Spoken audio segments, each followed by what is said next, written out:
Hey guys, let's discuss waterproof speakers, specifically a speaker to take to the river. Or if you're wanting a bigger sound, maybe if you're going with like a big group of friends or something. I'm going to talk about the Ecogear or EcoBoulder. I'm not sure how you say it. Let's just call it Ecogear just to keep things simple. I think that this one is a pretty good option for you if you're wanting a big sound and then you're kind of on a budget. This is a really great option. My name is Brittany. I do river travel and life hacks. And if you like that content, please subscribe. This one is completely waterproof. As you saw in the intro, I got it all wet. It really needed a good rinse off after being at the river. It gets really dirty going through the rocks and things like that. Can be dunked. It is able to float. I personally would never let my speaker just float in the water, especially at the river. There's rocks and trees and things like that. And also just don't want my speaker to get wet if it doesn't have to get wet. That's just a personal preference, but it has gotten very, very wet. It's been in rainstorms before. It plays perfectly fine. So I will attest to the waterproof feature. So let's talk about some of the other features that it has. It has little ports on one side of the speaker, and it has an aux cord, a USB, a microphone input, and I'll talk to you about the microphone input here in a little bit.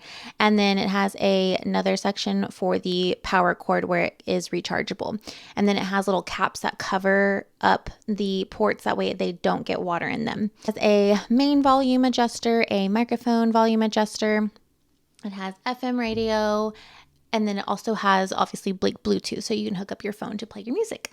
The rechargeable feature, it says it holds 10 hours worth of playtime at its highest volume, and then it holds power for 100 hours at its lowest volume. I've never tried that before, but I have been on the river from anywhere between 4 to 8 hours, and it's never died on me or overheated or anything like that. So I can attest to the battery life. Another cool little feature it has is the cup holders at the top. Not really necessary, but it's kind of cool that it has it. It even has on the side a bottle opener, which doesn't really help us on the river specifically because glass is not allowed. But if you ever take it to a barbecue party or something like that, then yeah, that feature is there for you. And then there's a pouch on the side, and it's just where I store the power cord when I'm not on the water. So it used to be an option where you could get a speaker without the wheels. I don't know if that's still an option or not, but if it is, get the one with the wheels. The speaker is pretty heavy, and so the wheels just make it so much easier. The wheels are very durable. It goes through these huge rocks at the river. It can't imagine not having the wheels. The microphone feature is really cool. Whenever we get home from the river, sometimes we'll do karaoke. So we hook up the microphones. They are wireless, and I will link down the microphones that I use down below. I have tried out a few different ones, and these are by far my favorite. And so then we use the speaker as the actual microphone karaoke, and then we use our living room speaker setup for the music. So I'm playing music on the river. So what I like to do is I like to use Apple Music or Spotify and get a playlist going and then download it to my phone. That way I am not relying on service out there on the river because it can get a little spotty out there. So you just never know. So I like to do that. And then if you're going with a big group, I would suggest to do Spotify. That way you can use the collab mode that they have. And what this does is it allows you to share this playlist with your friends, and then they can start adding music throughout the week or something.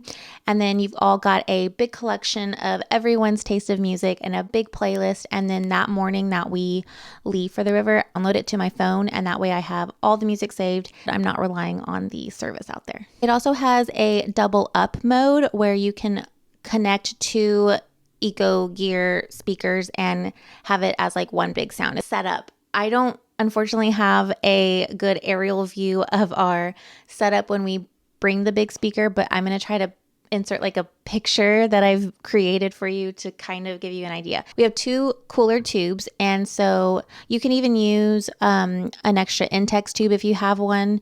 It'll be fine. Like I said, the speaker's waterproof, so it'll be fine in an Intex tube. But I would put it in the middle. So we have one with the cooler and then my backpack, and then the other one that holds the speaker. And so what I would suggest to do is rather than putting the speaker horizontal, what we've discovered is laying it more flat to where the sound is going up. Everyone gets a really good surround sound and it's not in anyone's ears. So I highly suggest to do it that way. For extra security, I like to carabiner my speaker to the tube. That way, in case it flips, it's still safe and secure.